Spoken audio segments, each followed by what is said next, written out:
ce n'est pas une crise. Alors, voilà, je vais vous lire la bande du livre dessus. En novembre 2004, Philippe de Sertine écrivait dans Libération, bon, personne n'est parfait, il écrivait dans Libération, mais bon, voilà, l'immobilier américain est la traînée de poudre menant au stock de dynamite sur lequel est assis le système économique international, et si ceux qui nous avaient prévenus avaient quelques idées d'avance, c'est-à-dire que, voilà, il avait prévu un peu en 2004 ce qui allait arriver aujourd'hui. Et voilà, ça c'est ce que c'est, enfin, il vous explique que ce n'est pas une crise, c'est vraiment un changement fondamental et qu'on essaye de nous faire croire une crise, mais en fait, c'est pas une crise.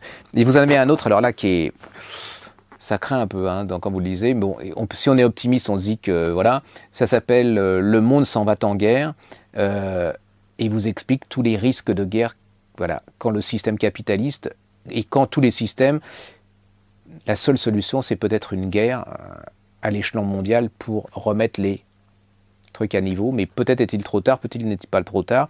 C'est vraiment passionnant, ça c'est comme un roman de science-fiction, c'est absolument génial, donc n'oubliez pas Philippe de Sertine, pour moi c'était une grande découverte, et puis un écrivain, enfin un économiste qui a de l'humour, c'est vraiment très rare, qui sait rire, qui sait boire. Oh, je suis en train de lui faire une image, c'est l'économiste qui sait lire, qui sait boire et qui a une jolie femme, donc voilà, c'est très bien, qui habite à Bordeaux en plus ses enfants, et en plus il n'est pas coincé.